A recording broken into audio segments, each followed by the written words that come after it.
All right, we're recording. Welcome back to Sports Insomniacs. Uh, I'm in my the same library over here. He's I'm still out here in San Francisco, supposedly. yeah, virtually somewhere floating in San Francisco. Yeah, but I think first, what I want to talk about, of course, the NBA playoffs are happening, but first, I want to talk about the French Open and the fact that over this week and weekend, uh, I was just astonished by how Djokovic was able to win the French Open because he is one of the greatest of all time in tennis. But of course, Nadal has such dominance on clay. The fact that he was able to beat Nadal and then come back from down two sets, down 2-0 to win in five sets against Sisyphus. Uh, that's just it's fascinating, man. And I mean, you know more about tennis than me, so I want to hand the floor to you, man. What are your thoughts? Just break down like what are you feeling about Djokovic winning this whole thing? you know, uh, so full disclosure, first of all, congratulations to Novak Djokovic, winning number 19. Amazing accomplishment. So, to put that to context, he's the only man in the open era. So that's, I think, since like 1950 to win the career Grand Slam twice over. So no other male tennis player has won the career Grand Slam twice over. He's the first guy to do that. So that's amazing. That final, if for those of you that didn't watch it, it was actually quite interesting. The young challenger, Stefanos Tsitsipas, he actually did really well in the beginning. Was up 2 sets to none, and then Djokovic somehow just stormed back and absolutely, grabbed the match by the throat and won. And so, So in terms of that, though, legacy wise, this is huge. This is like huge because if you think about it, he has such an advantage on hard courts already over all the other players. And two of the four majors are hard courts. He does pretty dang well at Wimbledon as well. Like that hasn't been Oh a yeah, weakness for him. The French traditionally, like I think, like throughout his career, it's been his most tortured major. Like he didn't win until 2016, so like that's been like a sore spot on him for a long time. But now he has two French, so that really like puts that away, puts that to bed. And you know what? At the end of the day, and we can discuss about this. Is Djokovic now, the undisputed greatest tennis player of all time, male tennis player of all time? all right. But before we get into that, because I got some thoughts on it too. I mean, also when we head into that debate, I Yeah, am a Federer fan and the Nadal fan because that's I mean I am a Federer and Nadal fan when I watch tennis. But I'll skip that aside. I'll leave that for that debate. But I just think in this French Open is just it's wild. So this wasn't the only time he was down 2-0. He was down 2-0 earlier in this tournament and won in five sets. The way that he was, like if it was, I think it was highly anticipated that semifinal of Nadal Djokovic, right? If you watch that, uh, Nadal he won fairly easily in the first set, and then all of a sudden you're like, what the hell? It just flips on a dime. You're watching Nadal make these unforced errors, and it's just I think the the I don't I'm used to. I haven't watched tennis in a while because of COVID. Not much of these Grand Slams have been played, obviously because of COVID. Uh, but what I remember Djokovic, right? Djokovic is a great defensive player. He has great ball placement, and on top of that, what I saw in these, especially in the later sets of these matches, let's say the final and the semifinals, is that he's added this like quickness and he can get anywhere on the court on top of great ball placement. Like uh, it's he plays great defense from just ground strokes, but it's just fascinating how he's able to just run across the court, like from the opposite end, like from the baseline all the way to the net. Like it's absolutely um it's crazy. And adding that on top of it, I think it's just a marvel at his conditioning. That he among the most among the predominant tennis players, I think he was definitely the one that wanted to play the most during COVID. He went to a lot of these tournaments, these like kind of makeshift tournaments. It felt like while COVID was going on, maybe that helped with his conditioning because, like, my God, I'm just it's just crazy because Nadal wasn't even coming off an injury, or it wasn't like he Nadal's still in his prime. It's not like 2016 when Djokovic beat Nadal and Nadal was like coming off an injury and uh, that's why he lost. This was like Nadal at his strength, and Nadal was supposed to win this and continue his dominance. And just seeing how he just outlasted him, it just pure conditioning wise, like his unforced errors, there's like at a minimum, it looked like Djokovic. And I was just, you know, with that in mind, I think that's a segue into, is he the greatest tennis player of all time? And at this pace, why not? I think so. And I'll say here's why. I guess you can't say it until he's officially has the most Grand Slams, until he gets to 21 first, or he gets at the end of the big three era. He has the most Grand Slams out of, you know, Federer, Nadal and him. But I think in their primes, right? Well, in all of the three collective primes, Djokovic being the youngest of them all, and Federer being the oldest. So we got early wins in Wimbledon when Nadal and Djokovic weren't necessarily fully formed in their primes, right? Djokovic has, I think, gotten the best of them, but both of them, if I'm not mistaken. But from my somewhat layman tennis knowledge, he's gotten the best of them on these surfaces outside of clay, because Nadal's a god on clay. So I think beyond that, when you see in their primes, Djokovic has been able to beat them head on. And I don't know if he's going to really be stopping anytime soon. It's like, I'm not sure if this was Nadal's best chance. It's always his best chances to win at the French Open. And if he doesn't win at the French Open, I don't know if he's going to win at Wimbledon or US or Australian, like, because of course Djokovic is so dominant on hard court. This is going future on, but I think I would say Djokovic is the GOAT just because of how he's been the number one. And it's like, if I'm not mistaken, hasn't he had like the longest streak at number one in history, if I'm not mistaken? And I can look that up too. But with that stat on top of just his dominance in this big three era, where he is more than the others, the number one in the world according to like ATP rankings, in this big three era, I think that's what says it all to me. Your thoughts, man? That's definitely fair. I will, let me just quickly rehash, like, I guess one more time in terms of him and Nadal in that meeting in the semifinals. I think, you know, maybe I probably didn't speak enough to that, but I'm gonna give you a few statistics, right? In terms of just how dominant Rafael Nadal is at the French Open.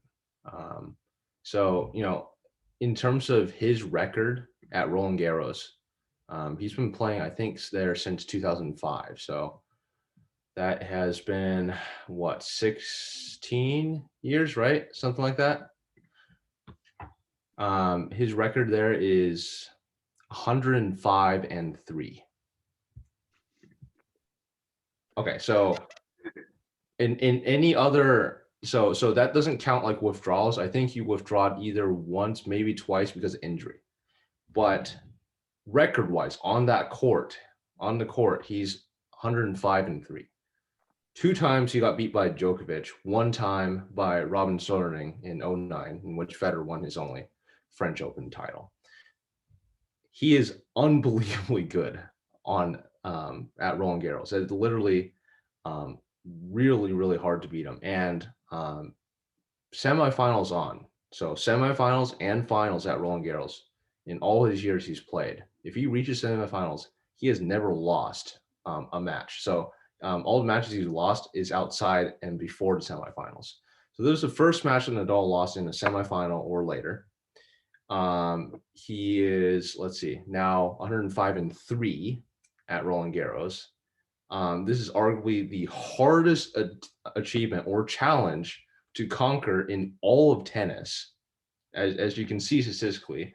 And Djokovic managed to do that. And, it's just amazing to see. I don't know what reasons were, like, in terms of like Nadal not performing as well. I don't think he performed terribly. In some ways, he wasn't playing at the peak level, like the peak level dominance we've seen him to be accustomed to. But I still felt, in some ways, after 3 sets, it was really, I think, like 3 hour match, like 3.5 hour match or something like that. It was quite long. It was quite long. Literally a rubber match. It was insanely punishing, just to say the least. So, honestly, that's it is the way it is. But in terms of the GOAT conversation, let's throw some more statistics out here.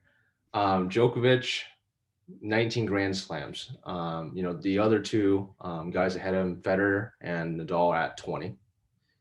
Djokovic has a chance to complete not only a calendar year Grand Slam, which is to win all 4 in 1 year. He also has a chance at the Golden Slam this year because of the Olympics. So, so that's one. That's one thing. He hasn't won in Olympics. I think he got a bronze in 2012 at London, but he's never won gold. Nadal has. Federer has won in doubles, so they've won golds there. Djokovic has already surpassed Federer as most weeks as #1 player in the world. Yeah. Djokovic has every single Masters 1000 title. If I'm not mistaken, maybe twice over, but at least once for every single master. So I don't think, maybe Nadal's the only other player that has every single Masters 1000 title once over. And what can I say? The guy has basically no weaknesses. He's like an insane defensive player. And in modern era tennis, that's what you want to be a great player. Just be excellent on defense, and then know when to capitalize and be a smart player and attack on offense. And that's what he does. And so, I think, arguments aside, it's really hard. And as much as it pains me and it pains you, because I'm ultimately a Federer fan. I like the old school, and just watching him growing up, that was my favorite player for sure. And but looking at all the stats and all the accomplishment that Djokovic has accumulated so far and will accumulate, as we know, he's probably greatest all time when it's all said and done. Yeah, I think objectively, when you look at that, it just is like how great he is as a defensive player and his all around greatness. Like it felt to me that it's not just feel to me. Actually, for Nadal, it's objective. It's clay court dominance, right? He's, I think, only outside of French Open, he's only won like 7 other Grand Slams, which is a lot. Which is a great career, of course. But it's the French Opens that put him in this conversation, that put him at 20. He has 13. He's a god egg clay. He's like the most dominant on one surface. Period. Right. And then when you look at Federer had a lot of time. It feels like before Djokovic hit his prime and Nadal hit his prime. He had some Wimbledons early on, right? And so 2000, I think 2003 was his first one, right? If I'm not mistaken. Yeah. I mean, more about the years than I do. So it's just looking at that in totality. I just think it sucks because I guess there's nothing wrong with the guy. I don't know him. I don't know Djokovic, but it's just sometimes, we're fans foremost, right? And when you watch Djokovic play, sometimes it's like it loses the charm. I guess the charm of the game is kind of lost when you watch Djokovic play. with Nadal, although you might say there's no charm in Nadal, there's something with like the amount of spin that he plays as a left-hander. It's a lot of, we might say brute force on it, but like it just there's something unique to it. And there's something unique to Federer's grace and like the one-handed backhands and all of that. But and then when you think about Djokovic, it's just great defensive player, great around ground strokes. I don't think of anything like super memorable when I watch Djokovic other than he's like a robot out there. Just he's a very emotional robot, but he is a robot nonetheless out there just winning these games. Yeah. So I think it sucks to admit. I think Djokovic might be the greatest tennis player of all time. As much as old heads in the sense like those who love Federer. And I mean, who's not? Why everyone I guess loves Federer. It's like who hates Federer? Like how can you? So or who dislikes Federer? So yeah, but I think to the dismay of people like I guess to the whole tennis community that sees Federer, Federer is the greatest.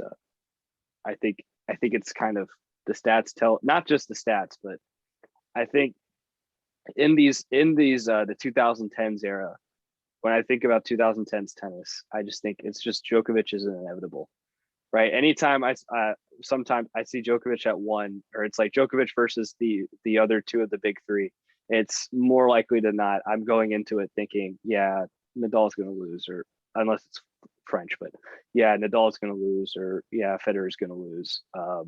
It's just he's that good. And then sometimes you get what is it? You get what is it? The U.S. Open one year where Nadal beat Djokovic, I think. Actually, yeah. That was like a long time back. Man, the era that these three have had is insane. It's such a long time. Like all the years blend together. Can't even tell you the years. Like it's crazy. But any more thoughts you want to add on this Djokovic GOAT debate, or just the GOAT debate in general for tennis? Well, since you mentioned the big three in general, I think for a lot of us, even though Djokovic will probably be the best all said and done, I think for a lot of us we're still gonna love and have our favorite players still gonna be like Federer and Nadal in our hearts.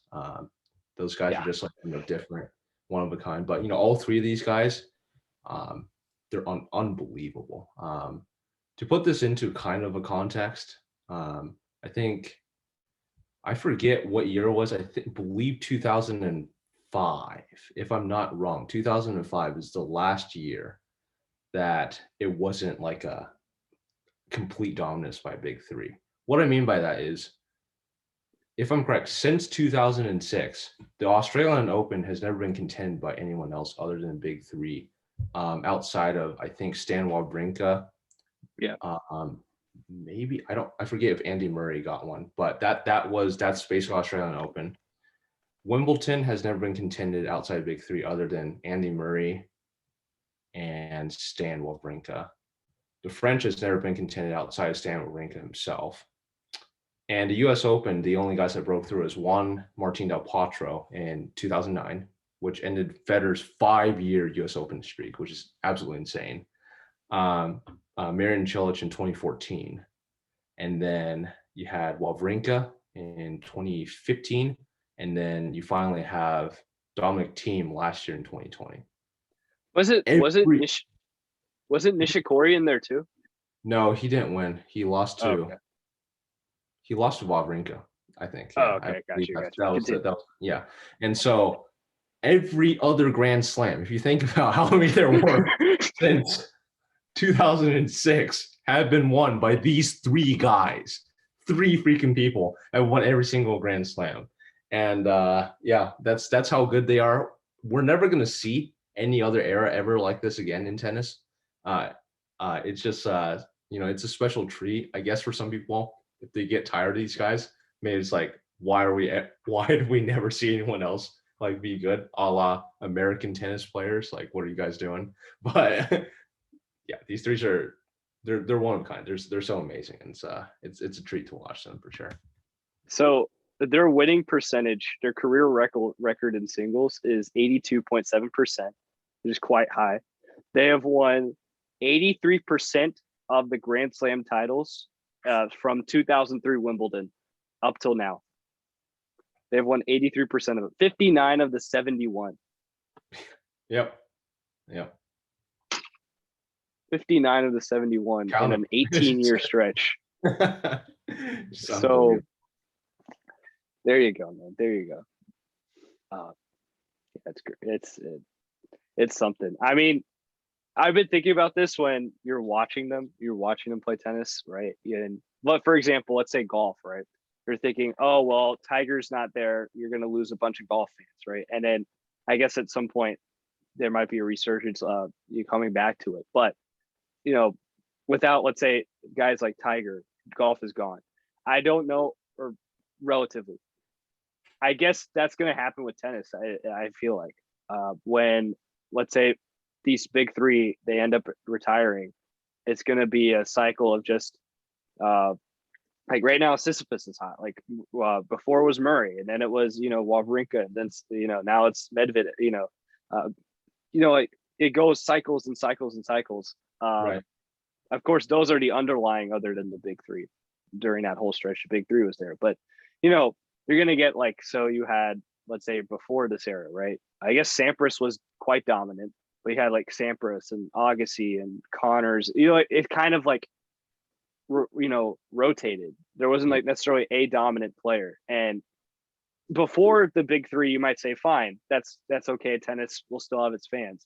But now that it's gained so much extra, I feel like because of how, let's say, Federer, how great he is and how likable he is across sports or sports fans. Federer is. When, let's say, just Federer alone retires, right? You're going to lose a huge portion of the tennis viewership, Right. because of how the different time zones they play, and then audiences. But then the audience, I guess, the viewership ratings themselves aren't the best metric to rate on. But just tennis fandom in general, I should say, will I think drop dramatically, and it'll suck unless we get another like extremely dominant player again. And it's crazy that these three, they coincide together, and it's you got to be grateful for it.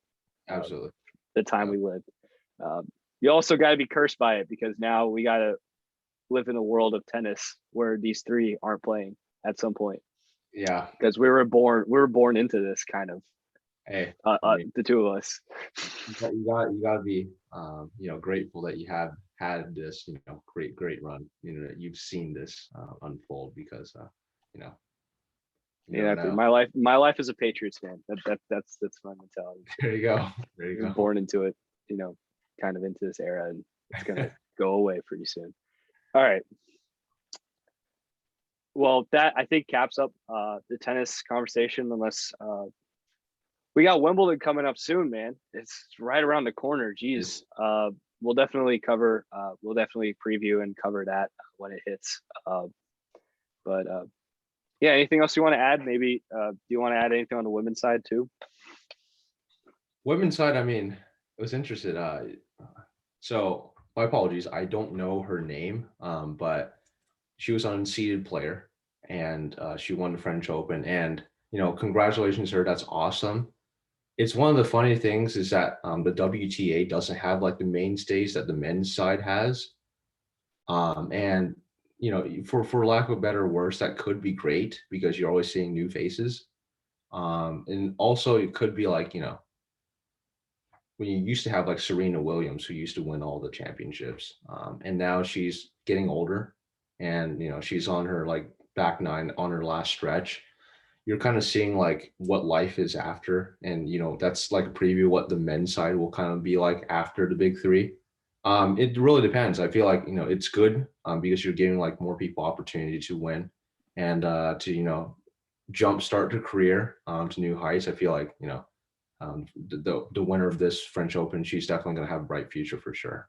But it is also at the same time, it's kind of hard to root for one player, because I feel like the women's side just has such an up and down kind of major kind of record. I don't know Yeah, why, but it is what it is. It's just like sometimes they win, sometimes they just fade like way out. And it's like, where were you and what happened? But just nowhere to be found for some reason.